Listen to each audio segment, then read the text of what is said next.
¿Qué tal? Bienvenidos amigos, amigas, nuevamente frente a ustedes. Me da mucho gusto nuevamente poder reflexionar sobre el Evangelio de este domingo, tomado de San Marcos en su capítulo 1, versículos 21 y siguientes. Y aquí nos encontramos como Jesús, después de haber hablado a sus discípulos, entra en Cafarnaúm. Y en Cafarnaúm establece su lugar de residencia. Allí va a la sinagoga para leer la palabra de Dios, la Torá, la ley y los profetas. Y después de que termina de hacer la lectura de los profetas, inicia a explicar la palabra del Señor. La gente se queda admirada, porque no explica como explican los maestros de la ley, los escribas, los oficiales del templo, sino habla como quien tiene autoridad.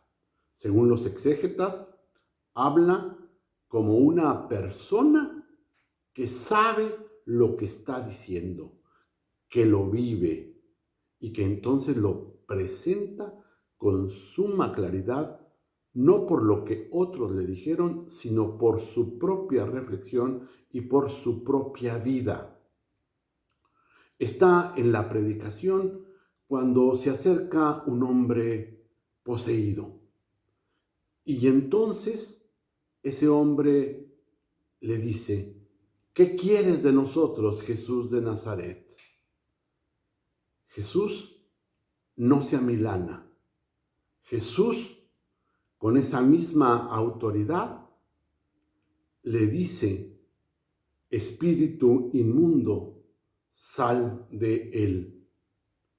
Y entonces el hombre queda sano, queda liberado. La gente se maravilla de la autoridad de Jesús y su fama empieza a correrse por toda Galilea. Este es el texto del Evangelio que ustedes pueden leer. Pero lo importante es cómo nosotros interpretamos ese texto, cómo nosotros podemos reflexionar acerca de este pasaje del Evangelio. Y creo que lo que nos indica es cómo Jesús tiene esa autoridad, tiene esa fuerza, tiene ese poder para librarnos de cualquier mal, para devolvernos la cordura, para devolvernos la salud, para devolvernos nuestro dominio sobre nosotros mismos. Si nosotros nos acercamos a Él, si lo escuchamos, si entendemos su palabra. Esto fue lo que sucedió con este hombre. Se acercó a Jesús, escuchó su palabra, entendió su mensaje y allí hubo un cambio en él hacia la salud, hacia la libertad. ¿Cuántas veces nosotros dejamos pasar la palabra de Dios? ¿Cuántas veces no escuchamos su mensaje de amor, su mensaje de solidaridad, de justicia, de paz, de verdad? Ámense los unos a los otros. El Señor nos sigue hablando con esa autoridad para que nosotros confiemos en Él y para que vivamos de una manera diferente, alejados del egoísmo, de la soberbia, de la envidia, del rencor, del odio.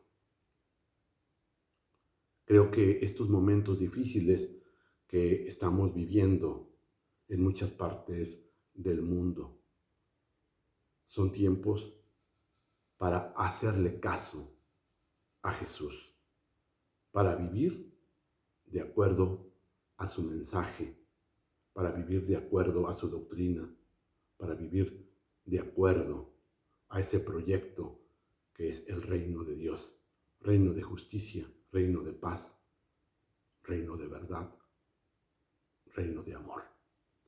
Que estén muy bien y por aquí nos seguimos viendo. Hasta luego.